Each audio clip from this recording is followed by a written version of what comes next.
Bonjour et bienvenue au musée Fabre à Montpellier pour découvrir l'exposition Le voyage en Italie de Louis Goffier.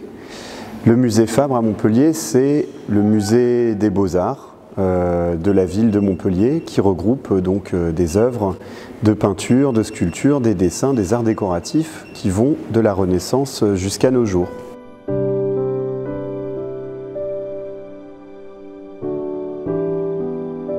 C'est un voyage qui nous invite à découvrir la carrière d'un artiste méconnu qui s'appelle Louis Goffier et qui est très bien représenté dans les collections du musée Fabre, et cela depuis 2 siècles. Car c'était un ami de François-Xavier Fabre qui a fondé ce musée. Ils se sont connus à Rome, ils étaient amis et camarades à Rome, puis à Florence. Et puis à la mort de Goffier, Fabre a récupéré tout un ensemble d'œuvres de son ami qui aujourd'hui et depuis 2 siècles font le patrimoine de notre ville.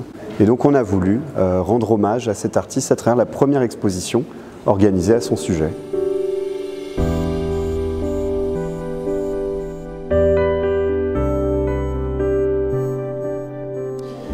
Alors voici la première œuvre avec laquelle le visiteur débute le parcours. C'est l'occasion de rencontrer en fait l'artiste, son épouse et ses 2 enfants. On voit vraiment ici la famille Goffier.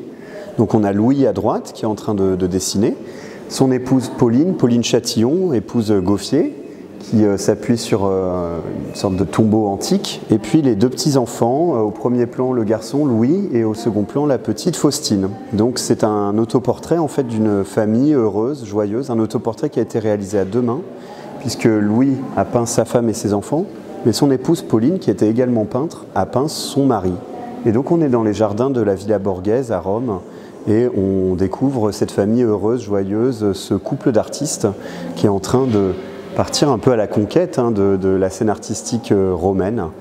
Il faut savoir que cette image un peu idyllique, avec la présence de la nature et du paysage, cet art assez souriant, très représentatif de tout l'art de Goffier, mais qu'il cache aussi la fin tragique de ce couple, puisque Pauline va mourir au printemps 1801, et 3 mois plus tard, son mari, Louis, décède. Donc ces 2 artistes décèdent presque en même temps, ce qui va laisser les 2 enfants orphelins et qui va profondément bouleverser tous les camarades, tous les amis de cette famille de peintres.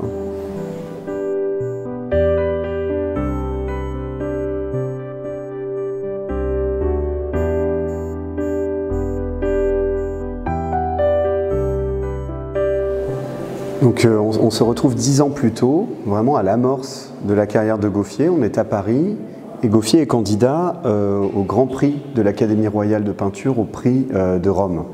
Alors donc voici le tableau que peint Goffier en 1784 sur le sujet imposé de la Cananéenne au pied du Christ. C'est un sujet qui vient du Nouveau Testament. Et Goffier propose un tableau qui manifeste à bien des égards son influence déjà très forte de l'art néoclassique et notamment de 2 artistes. D'une part, un artiste du siècle passé qui est déjà considéré vraiment comme un dieu, comme un modèle absolu, c'est Nicolas Poussin. Nicolas Poussin qui est très présent dans ce tableau par l'harmonie de la composition, la majesté des personnages, les belles draperies qui leur donnent de la noblesse et de l'ampleur, et puis l'architecture qui structure l'image. On est vraiment dans une recherche de classicisme, de majesté, de pureté également. C'est vraiment ce qui caractérise le goût des artistes en ce temps-là. Et puis la voie, pour aller vers Poussin, pour aller vers cette radicalité, ce langage antiquisant aussi, la voie la plus immédiate à cette époque-là, c'est David qui la dessine. David est de retour à Paris depuis 1780 et c'est vraiment le modèle pour tous ces jeunes gens, puisque c'est l'artiste qui est vraiment en train de se faire un nom. Et on peut imaginer notamment que Goffier a été très influencé par le tableau de Bélisaire, une grande composition que David avait présentée quelques temps auparavant et qui a une influence très nette, notamment ce bas-relief qui synthétise un peu l'art de Goffier et l'art des artistes de ce temps-là. C'est-à-dire disposer ces figures alignées comme une frise et équilibrer, les rendre harmonieuses les unes avec les autres. Alors il faut savoir que Goffier ne va pas remporter stricto sensu le premier prix cette année, puisque le premier prix est remporté par un autre jeune artiste qui est considéré comme un génie déjà en ce temps-là, qui s'appelle Drouet. Drouet, c'est l'élève favori de David, c'est lui qui remporte le premier prix, mais on trouve que le tableau de Goffier est tellement bon qu'on veut aussi qu'il parte à Rome. Et comme une chambre est libre à l'Académie, puisque quelques années avant le prix n'avait pas été donné à personne, eh bien on lui attribue ce prix en plus, et donc Drouet et Gauffier partent à l'hiver 1784 vers Rome en compagnie de David qui lui aussi revient à Rome pour peindre son premier très grand chef-d'œuvre, le Serment des Horaces.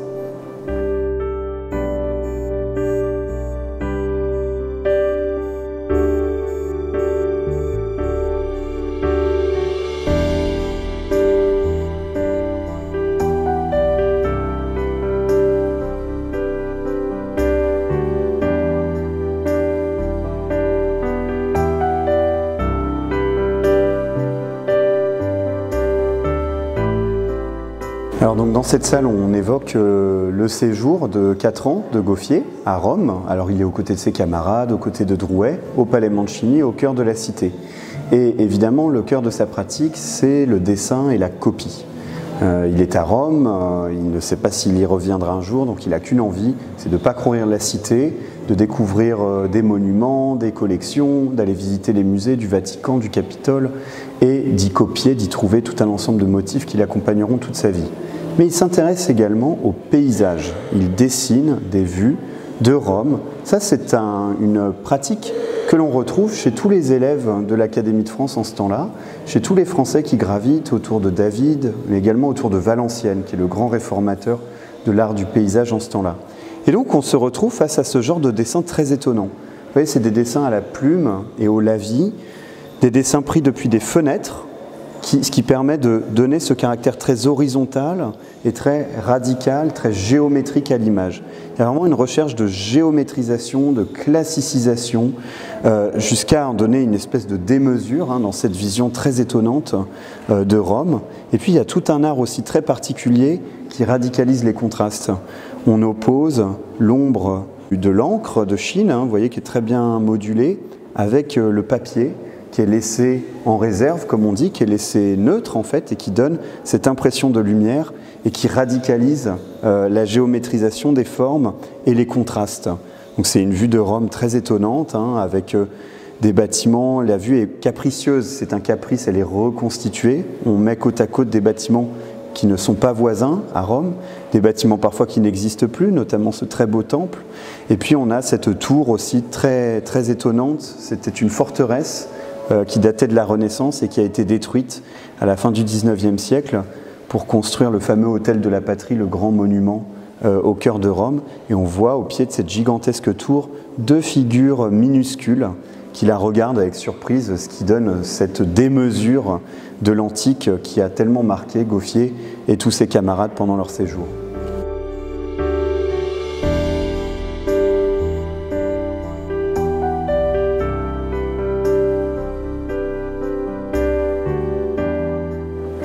Donc à la même époque où Gauffier découvre la cité, découvre Rome et réalise tous ses dessins qui lui permettent d'en garder la trace et la mémoire, il se met aussi à peindre des tableaux, des compositions achevées qu'il va proposer à des voyageurs de passage, ce qui lui permet de commencer déjà à se faire un nom alors qu'il est encore pensionnaire à l'Académie. Alors voici le deuxième tableau qu'il a peint pendant son séjour. C'est un tableau qu'il peint de 1786 à 1787. C'est Jacob qui rencontre les filles de Laban, qui deviendront ses 2 épouses, Rachel puis Léa. Donc un tableau tiré de l'Ancien Testament et qui nous est prêté par le musée du Louvre. Alors c'est un tableau qui est très révélateur de la sensibilité de Gauffier. D'une part, la leçon néoclassique dont on avait parlé, l'influence de David, les belles draperies qui donnent de la noblesse au personnage, la composition en frise qui se déploie le long de la surface du tableau. Mais en même temps, quelque chose qui est très différent de David aussi, c'est un intérêt dès le départ très précoce pour le paysage, pour la lumière, une lumière déclinante, vous voyez, de la fin de la journée, qui donne ce caractère idyllique, un peu rêveur, un peu magique à cette composition. On voit que Gauffier notamment a peint ce magnifique bouquet d'arbres. Vous voyez ce très beau palmier, ces arbres entrelacés, ce qui révèle en fait un attrait déjà très fort pour la nature et, comme on va le voir, aussi une pratique de la peinture en plein air qui lui permet de se constituer un répertoire de modèles, d'arbres, de feuillages qu'il réutilise déjà dans ses premiers tableaux. On retrouve aussi cette géométrisation des bâtiments, des constructions au second plan. Ces bâtiments en fait qui sont repris des dessins qu'il exécute dans la ville de Rome. La tonalité aussi, elle est différente de David, elle est différente des tableaux de Drouet aussi. Ce n'est pas un néoclassicisme sévère qui parle de vertu, de sacrifice, de violence, de guerre. C'est un néoclassicisme doux, délicat, idyllique, qui exalte surtout le calme, la quiétude, la solennité. Et ça va caractériser aussi tout l'art de Gauffier.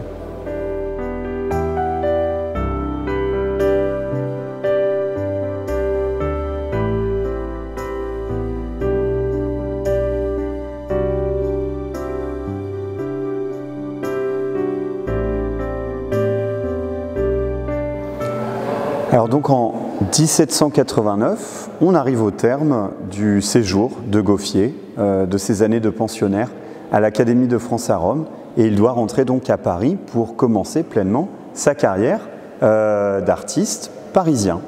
Alors les choses ne vont pas vraiment se passer de cette manière. Le 24 août, il est admis à l'Académie, qui lui confie la mission de peindre un morceau de réception, c'est-à-dire un tableau qui sera la preuve de la perfection de son art et lui permettra d'être admis dans les rangs des académiciens. Le lendemain, le 25 août, débute le salon. Il révèle son art au public parisien, mais évidemment, en même temps, à la même époque, c'est le début de la Révolution française. Et la Révolution a pour conséquence une fuite massive de tous les aristocrates parisiens et français qui, en fait, sont pour la plupart ceux qui commandent des œuvres d'art aux artistes, ceux qui en achètent. Donc il y a un effondrement de la commande artistique et avec lucidité, à l'hiver 1789, Gauffier choisit de revenir à Rome pour s'y établir durablement. Mais au mois de septembre, il avait de toute évidence assisté à un épisode politique vraiment passionnant, un épisode au cours duquel une délégation de femmes artistes et d'épouses de peintres et de sculpteurs parisiens s'était rendue à Versailles pour donner leurs bijoux à l'Assemblée nationale. Et en fait, cet épisode politique, vertueux, civique, était lui-même inspiré d'un épisode de l'Antiquité au cours duquel les femmes romaines avaient donné leurs bijoux à la République.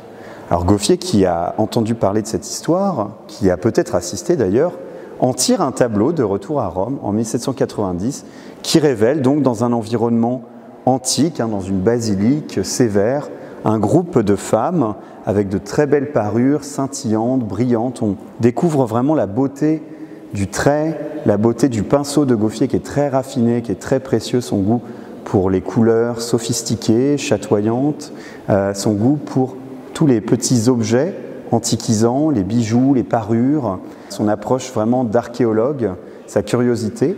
On le découvre dans ce tableau très très beau du musée de Poitiers. Et on a la chance de pouvoir le faire dialoguer avec une esquisse préparatoire d'une grande virtuosité, où on voit que la composition est déjà parfaitement placée, et puis un dessin également, où là l'artiste se concentre sur la lumière, sur le travail du lavis, qui oppose l'ombre et la lumière, avec notamment ce jeu sur la feuille qui est gardée en réserve, le papier qui est laissé vierge et qui rend ces belles citoyennes romaines tellement lumineuses. Alors ce tableau, il le présentera, il l'enverra à Paris et il le présentera au salon de 1791, où évidemment au lendemain de cet épisode politique, le tableau est énormément commenté par la critique qui est très exaltée et qui admire le talent de l'artiste, mais qui lui fait qui lui reproche tout de même d'avoir peut-être représenté des femmes qui sont plus françaises par leur élégance que vraiment romaines. Et ce qui est amusant, c'est que les critiques qui soulignaient ce point ne croyaient pas si bien dire, parce qu'au cœur de sa composition, Gauffier a placé le portrait de la jeune Pauline qu'il venait d'épouser. C'est la femme qui nous regarde et qui nous sourit dans sa robe vert amande.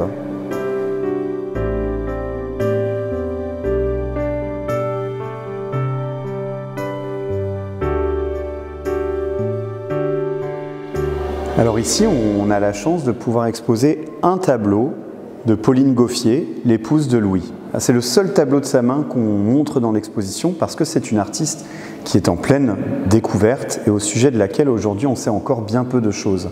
On sait qu'elle reçoit ses premières leçons de dessin et de peinture auprès de Gauffier et auprès de Drouet pendant leurs années de résidence à l'Académie de France à Rome. Et puis en 1790, elle se marie avec Louis, et ils auront donc 2 enfants, le petit Louis et la petite Faustine. Alors à la différence de son mari, Pauline, elle se spécialise dans la peinture de genre, c'est-à-dire des sujets qui racontent des petits drames, des petites histoires, des petites joies du quotidien des personnages du peuple.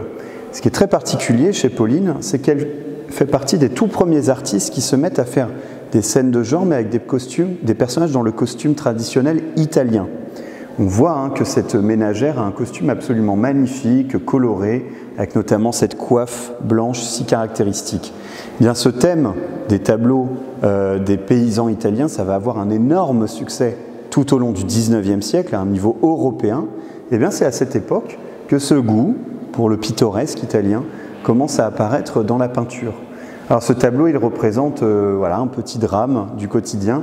Un chat a volé l'oiseau d'une petite fille dans sa cage et sa mère donc veut le punir en lui donnant des coups de quenouille.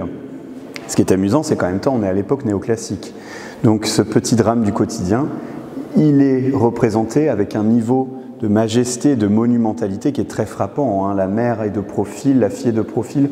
On a encore ce principe de la frise, du bas-relief, qui fait que cette femme a presque l'air d'être une espèce de déesse antique dans un bas-relief. Et puis l'image est scandée, on le voit, par 3 arcades de briques dans le mur, un peu comme le mur du fond, l'espace du fond du Serment des Horaces de David. Donc ça donne un art très particulier pour une artiste que l'on redécouvre actuellement, dont on ne connaît par exemple aujourd'hui que 5 tableaux. Mais je l'espère, on arrivera à en trouver d'autres. En tout cas, celui-ci, le musée Fabre a pu l'acheter à l'occasion d'une vente publique à New York, il y a 1 an. Le tableau était passé en vente comme une œuvre de Louis Gauffier parce que le prénom de Pauline avait été effacé à une date inconnue, sans doute peut-être pour le vendre plus cher, pour le revaloriser, ce qui a vraiment contribué, on peut le dire, à une sorte d'invisibilisation de Pauline, même par sa signature. Mais la restauration du tableau a permis de redécouvrir pour le moins un P, la première lettre de ce prénom qui avait été effacé. On espère dès lors que dans les années à venir, on verra d'autres tableaux de cet artiste réapparaître.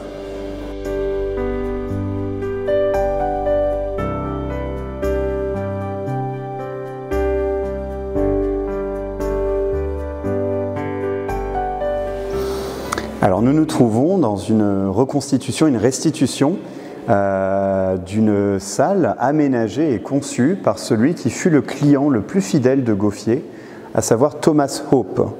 Alors ce personnage, il est issu d'une famille de banquiers écossais et il ne s'intéresse pas tellement à la finance, ce qu'il passionne plutôt c'est vraiment l'Antiquité et les arts. Et donc pendant les années 1790, il est jeune homme et il réalise un immense grand tour à travers l'Europe, à travers l'Italie, à travers la Méditerranée, qui le conduit même, et c'est très rare pour l'époque, en Palestine, en Anatolie, en Égypte, en Grèce, et il va rapporter de ses voyages énormément d'œuvres d'art, des vases grecs, des sculptures antiques, des momies égyptiennes, mais aussi toute une collection de peintures de maîtres anciens et des tableaux commandés à des peintres contemporains. Et à Rome, tout au fil des années, eh bien, il commande 6 tableaux à Gauffier. Et à la fin de ce grand voyage, il s'installe à Londres, où il se fait aménager une résidence, où il dessine le décor de chaque pièce et de chaque meuble qui les compose, et qu'il réalise dans le style des objets qu'il y conserve. Et ici, on se trouve dans l'Egyptian Room, où Hope exposait ses sculptures égyptiennes, ses momies, mais également ses tableaux de Louis Gauffier. Et les tableaux que l'on voit ici, ce sont des tableaux par Gauffier qui ont appartenu à Thomas Hope, qu'il exposait dans sa résidence à Judge Street. Je retiens notamment, vous voyez ce tableau qui nous a été prêté par le musée de Stockholm et qui à l'époque donc se trouvait à Londres chez Hope, qui représente Achille parmi les filles de Lycomède. Et là, dans ce tableau, on voit vraiment l'artiste qui arrive au sommet de son purisme antiquisant, sa recherche de la perfection formelle, la perfection du style. Les personnages ont presque l'air d'être figés dans des poses, dans des gestes gracieux, très bien travaillés, très bien composés. Et on voit combien l'artiste est complètement fasciné par la beauté des draperies, cette linéarité, c'est ce grand voile qui a l'air de flotter derrière Achille et qui dialogue magnifiquement avec les cannelures des colonnes doriques de ce péristyle très monumental, très majestueux. Ça nous fait découvrir un artiste précieux, gracieux, élégant, mais aussi très érudit, un véritable artiste archéologue, si je puis dire, qui est au fait des découvertes les plus récentes d'antique que l'on fait à son époque.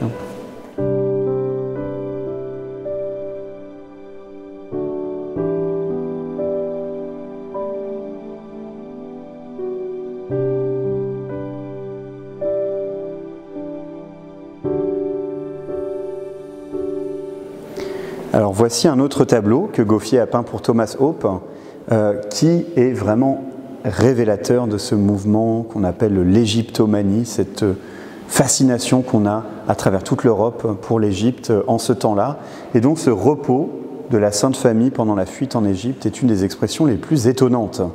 Alors en effet, ici, Gauffier représente un sujet pour le moins maintes et maintes fois représenté, par Poussin, par Raphaël, par tant et tant de peintres, et pourtant il arrive à le renouveler d'une manière vraiment incroyable, puisque pour la première fois, on a l'impression de voir une Égypte archéologiquement convaincante. Il est notamment le premier à reconstituer dans un tableau classique la forme étrange, architecturale, du pylône égyptien que l'on voit derrière la Sainte Famille, où l'ombre vient jouer de manière très poétique pour recouvrir ces hiéroglyphes qui saturent la pierre.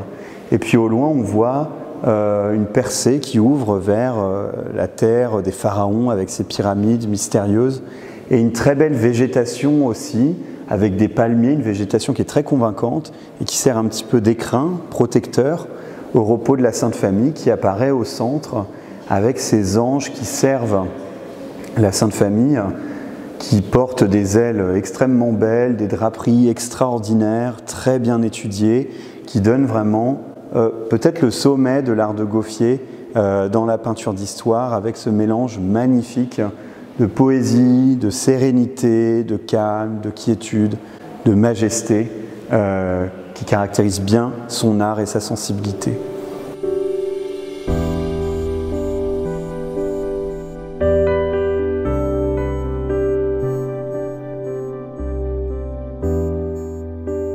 Alors dans cette salle, on découvre la sensibilité très particulière de Gauffier, mais aussi des artistes de son temps, au paysage. Cette sensibilité au paysage, elle s'exprime par la pratique de la peinture en plein air. Les artistes, dès les années 1770-1780, qu'ils soient anglais, allemands, français, se rendaient dans la campagne romaine pour y étudier la nature à travers des études. Alors des études d'arbres, des études d'atmosphère, de ciel, de nuages, de l'horizon, de montagnes. On peignait toutes sortes de motifs dans des petites toiles, en plein air, sous son parasol ou protégé par son grand chapeau à large bord, pour vraiment s'imprégner des beautés de la nature, pour s'en constituer tout un répertoire, toute une bibliothèque d'images peintes en plein air et que l'on pouvait ensuite réutiliser pour peindre des paysages beaucoup plus achevés, plus ambitieux, plus grands dans son atelier. Alors on en a vraiment l'expression dans cette salle. On voit notamment par exemple cette magnifique étude d'arbres que Gauffier a peinte en plein air. Alors on voit vraiment, vous voyez le cadrage, il ne représente pas l'arbre en entier, il représente vraiment ce qui intéresse l'artiste dans cette étude, à savoir étudier la manière dont la lumière, l'ombre tombe sur une écorce d'un arbre et d'essayer de le représenter de la manière la plus fidèle possible. Et cette image-là, ensuite, on peut la remployer dans d'autres tableaux que l'on réalise dans l'atelier. Mais celle-ci, elle a bel et bien été faite en plein air, et c'est le genre de toile que Fabre, à la mort de son ami Gauffier, a récupéré dans l'atelier de son ami et qui font aujourd'hui toute la fraîcheur et tout l'intérêt du fond d'œuvres de Gauffier au musée Fabre. On a vraiment la chance d'avoir tout un ensemble de très belles œuvres d'une fraîcheur extraordinaire. Et évidemment, ces études d'arbres, elles permettent ensuite de faire des paysages beaucoup plus construits, plus ambitieux. Et on vous montre ici une grande vue de Florence, donc d'un point de vue réel sur la capitale de la Toscane, le quartier de l'Oltrarno, de l'autre côté de l'Arno. C'est pour ça qu'on n'y trouve pas le dôme de Santa Maria delle Fiore, par exemple. Ce tableau, le musée Fabre l'a acheté en 2016. On voulait vraiment avoir un exemple abouti de l'art du paysage chez Gauffier, à Florence. Alors vous allez me dire, que fait-on à Florence puisqu'on était à Rome? Eh bien, ce sont les aléas de la vie politique, de l'histoire à cette époque, qui s'accélère avec la Révolution française. Gouffier a choisi de quitter Paris pour s'installer à Rome. Et à Rome, au fil des années, et jusqu'en 1793, la situation devient de plus en plus difficile pour les Français. Car les Italiens et le pape voient d'un très mauvais œil la politique anticléricale menée par la Révolution, par la République française, jusqu'à ce que les Français soient expulsés de Rome en janvier 1793 après une émeute très violente. Gouffier est obligé de quitter la ville avec son épouse, avec sa famille, et il trouve refuge à Florence, la capitale de la Toscane, qui est une ville calme et paisible à cette époque, où se rendent encore tous les voyageurs du Grand Tour, et notamment britanniques, qui vont devenir sa nouvelle clientèle.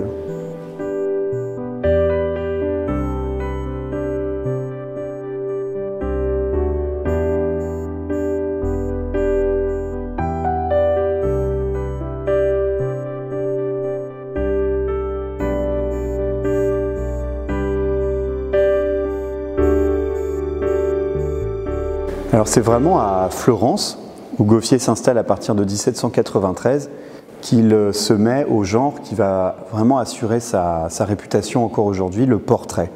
Alors il faut avoir en tête qu'il n'a pas du tout été formé à cela, c'est un artiste qui a été formé selon les préceptes académiques de la peinture d'histoire. Mais il se met au paysage avec une aisance extraordinaire, où il élabore une formule qui va vraiment faire son succès pour ces voyageurs britanniques du Grand Tour. Il s'agit de placer la figure dans un paysage, auprès de la nature, dans une pose élégante, naturelle, parfois un peu désinvolte aussi, et en dialogue avec une vue sur la cité, pour que ce portrait du Grand Tour commémore le souvenir d'un voyage formateur et fondateur dans la vie de son modèle. Alors le portrait peut-être le plus célèbre de Gouffier, c'est celui-ci, il nous a été prêté par le musée de Minneapolis aux États-Unis. C'est le portrait de Thomas Penrose, qui est un jeune intellectuel qui a terminé sa formation à l'université en Angleterre. Il est passionné par Dante, les poèmes de Dante, et il se rend à Florence pour une mission d'ambassade et il découvre avec fascination la cité. On le voit ici dans la posture du dilettante, c'est-à-dire de l'amateur qui est avec son carnet à dessin et qui prend plaisir à dessiner la ville pour son plaisir. Et puis derrière lui se déploie une extraordinaire vue de Florence, qui est peinte avec une précision extraordinaire et qui est en train d'inventer la vue iconique de Florence telle qu'on la connaît aujourd'hui, avec derrière au second plan ce ciel menaçant qui s'avance vers le modèle. C'est une image vraiment très puissante, très monumentale, ce qui est tout à fait étonnant au regard du petit format finalement de ce tableau qui lui donne également une tonalité intime et précieuse et sentimentale. On se sent en empathie avec le modèle. À côté de ce tableau si fameux, eh bien, il y a en quelque sorte le tableau qu'on a voulu avoir comme nouvelle icône de Gouffier. C'est un tableau qui a été redécouvert à l'occasion de la préparation de cette exposition et qui représente un jeune homme anonyme. Cette fois-ci, on ne sait pas qui est ce modèle, mais dans une pose très décontractée, séduisante, un peu aguichante, qui nous regarde avec le sourire et qui est accompagné de son chien, son fidèle camarade, qui l'accompagne dans ses aventures, dans sa découverte de l'Italie, avec sa veste qui est négligemment jetée sur un chapiteau corinthien renversé, son chapeau qui est par terre, et puis il est entouré, protégé par une nature protectrice, bienveillante, et au second plan on voit s'enchaîner les monuments si célèbres de Florence, le dôme de la cathédrale, le Palazzo Vecchio, également une image donc extrêmement séduisante et souriante qui est un petit peu l'ambassadeur de cette exposition et du raffinement et du style de Gouffier et de la beauté de ses séjours italiens.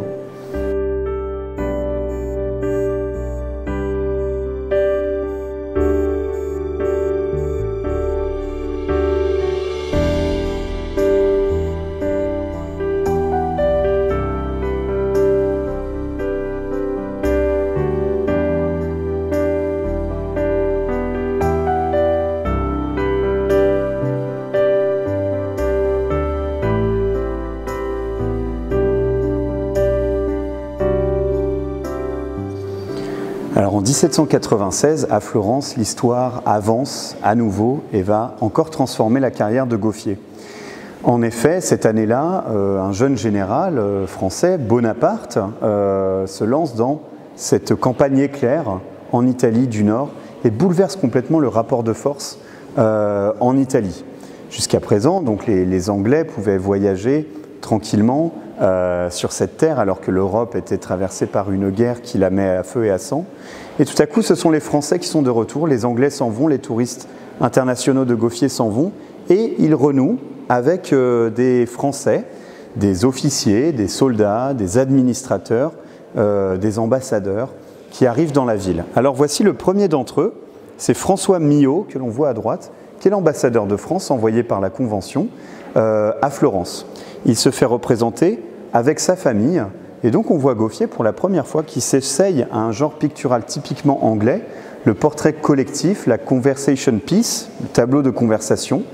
Tout le but de ce genre de tableau, c'est de représenter les différents personnages d'une famille dans une attitude, encore une fois, décontractée, naturelle, qui valorise l'amour, la tendresse entre les différents membres.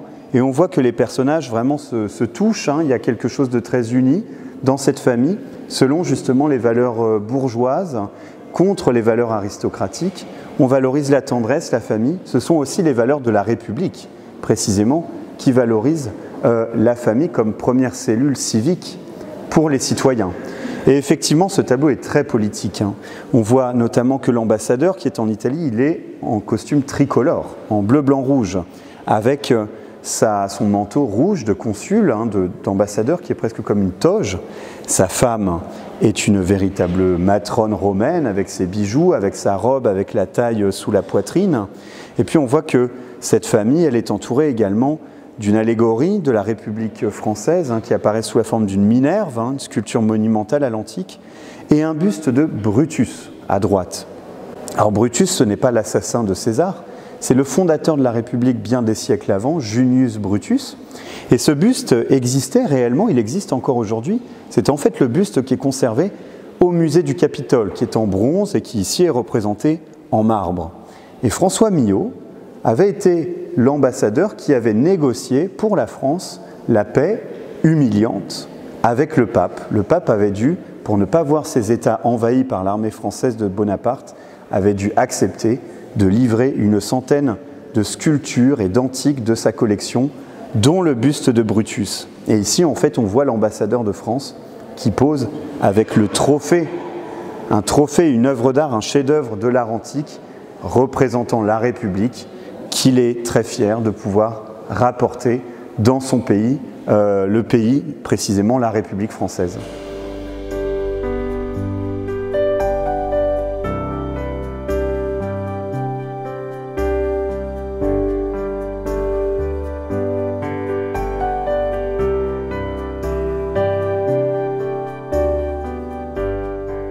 Alors dans cette dernière salle, on évoque les formules, les inventions qui étaient sans doute les plus prometteuses par rapport à la carrière de Gauffier, brutalement interrompue en 1801 à l'âge de 39 ans à Florence. Ce sont ces paysages, et notamment les 4 paysages, le cycle de 4 vues qu'il a peint de 1796 à 1797, des vues de l'abbaye de Vallombrosa dans les Apennins à 30 km de Florence. Donc c'est un site naturel, hein, dans la montagne qui renfermait cette abbaye médiévale qui était déjà beaucoup visitée par les voyageurs et les curieux du Grand Tour. Et on commande à Gauffier, on ne sait pas qui, hein, cette commande reste une énigme, on lui commande 4 tableaux qui doivent raconter une journée de voyageurs, de visiteurs dans ce lieu très beau, très représentatif des beautés de l'Italie. Et donc Gauffier va s'attacher, va se rendre sur le lieu et va réaliser en plein air, encore une fois, tout un ensemble de dessins, d'esquisses, d'études pour s'imprégner des beautés de ce lieu et pour choisir les 4 points de vue qu'il va représenter. Alors il retient un premier point de vue qui est une vue de face où on découvre le lieu, où on découvre l'abbaye, on arrive vraiment de face et ce tableau il est conservé dans nos collections au musée de Montpellier. Le second tableau nous fait découvrir la gigantesque cascade du torrent du Vicano qui passe près de l'abbaye. C'est un tableau qui est aujourd'hui au musée de San Francisco. Le troisième tableau, c'est un petit peu l'apothéose. On arrive au sommet d'une montagne, au sommet d'un nid d'aigle, d'un petit ermitage qui surplombe l'abbaye, qu'on appelle le Paradisino. Et donc on voit nos deux voyageurs qui découvrent ce panorama gigantesque et infini sur la nature. C'est une vision très enthousiaste, très sensible de cette nature qui est baignée de soleil. C'est une image très puissante. Et puis le dernier tableau, les deux derniers sont conservés au musée de Philadelphie. Le dernier tableau, ce sont les adieux aux moines de Vallombrosa. On voit nos deux voyageurs dans une tonalité, une lumière de fin du jour, une tonalité élégiaque, un peu nostalgique déjà. On voit nos deux voyageurs qui disent adieu aux moines qui les ont accueillis et qui leur ont fait découvrir les beautés de ce lieu. Alors c'est exceptionnel dans cette exposition puisque les 4 tableaux sont réunis pour la première fois depuis plus de 50 ans. Ils sont éparpillés entre la France et les États-Unis. Donc c'est vraiment un ensemble très fort, très émouvant, qui parle particulièrement à notre sensibilité à nous, contemporaine, aux paysages et aux beautés de la nature et qui est déjà présente dans ces tableaux magnifiques.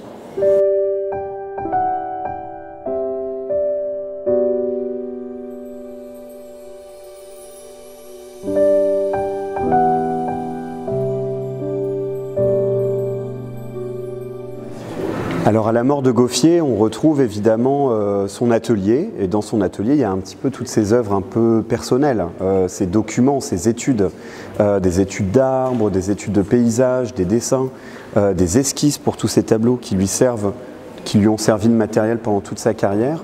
Et ces œuvres-là, eh bien, elles sont recueillies par Fabre, par d'autres artistes qui sont présents à Florence et qui apprécient tout particulièrement ces œuvres un peu personnelles, ces études qui plaisent beaucoup aux artistes. Et puis d'autre part, on sait qu'il y a une vente qui a été organisée d'autres œuvres de sa collection, de son atelier, qui a été organisée à Paris en 1803. Gauffier meurt en 1801. Et en 1803, au Louvre, la Société des Amis des Arts organise une vente pour venir en aide en fait aux 2 enfants de Gauffier qui restent orphelins.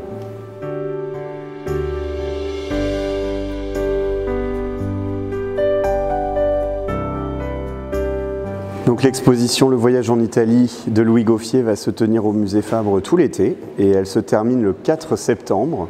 Et puis elle va avoir une seconde étape par la suite dans la ville natale de l'artiste au musée Sainte-Croix à Poitiers du 12 octobre jusqu'au 14 février 2023.